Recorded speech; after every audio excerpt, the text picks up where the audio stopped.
गुजरात की Gandhinagar session court Asaram Bapu के खिलाफ रेप केस में फैसला सुनाया है। इस दौरान कोर्ट ने आसाराम को दोषी ठहराया है। इस फैसले को लेकर गांधीनगर सत्र न्यायालय में सुरक्षा के कड़े इंतजाम किए गए थे।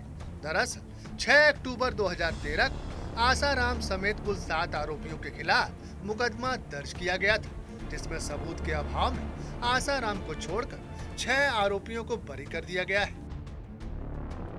मीडिया रिपोर्ट के अनुसार गांधीनगर की कोर्ट ने आसाराम बापू को महिला शिष्या से रेप के मामले में दोषी करार दिया है।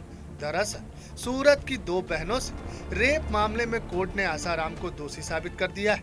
इस फैसले को लेकर गांधीनगर सत्र न्यायालय में पुलिस तैनात की गई थी, जहां कोर्ट रूम से परिसर तक पुलिस ने भारी सुरक्षा का इंतजाम किया था। ऐसा है कि जो विक्टिम जो थी उनके साथ जो दुष्कर्म हुआ, जो दुष्कृत्य हुआ और उनके साथ जिस तरह से अननेचुरल ऑफेंस हुआ,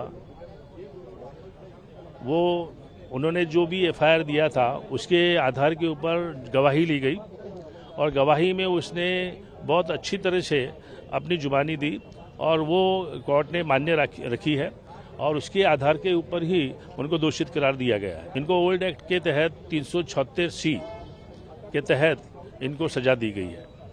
सर, इसमें कितनी सजा हो सकती है और सजा का क्या? इनको लाइफ हो सकती है, 10 साल हो सकती है या 10 साल से कम हो सकती है, but it depends upon the court. लेकिन हम कल 11 बजे ये आर्ग्यूमेंट्स करेंगे कि इनको महत्तम से महत्तम सजा दी जाए।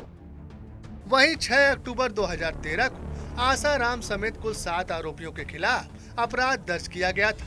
वहीं ये घटना साल 2001 की गुरु पूर्णिमा के दिन हुई थी।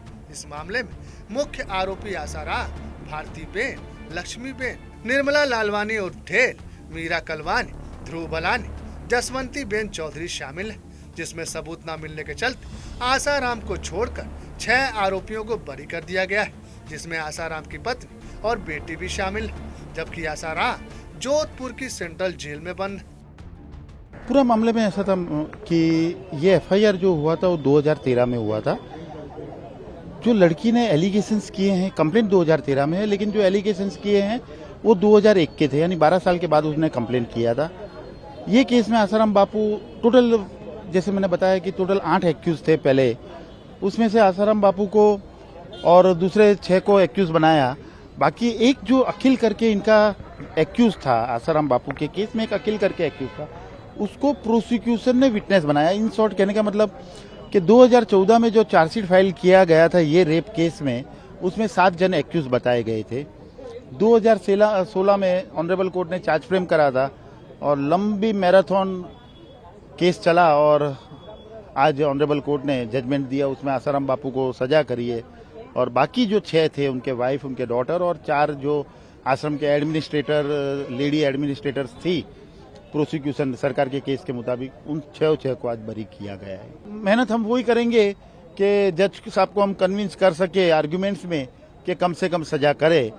आज ये केस में करीबन 9 साल से ऊपर आसाराम बापू को हो चुके हैं जेल में ये केस में, तो हम रिक्वेस्ट यही करेंगे कि कम से कम सजा की जाए, उनकी एज देखते हुए और उनकी हेल्थ देखते हुए।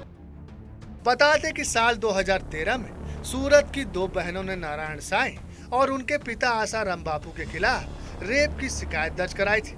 पुलिस को दी शिकायत में पीड़िता ने बताया था कि नारायण साईं ने साल 2002 से 2005 के बीच उनके साथ कईयों बार रेप की वारदात को अंजाम दिया था। लड़की ने बताया कि जब वह सूरत में आसाराम के आश्रम में रह रही थी, तब उसके साथ रेप हुआ था।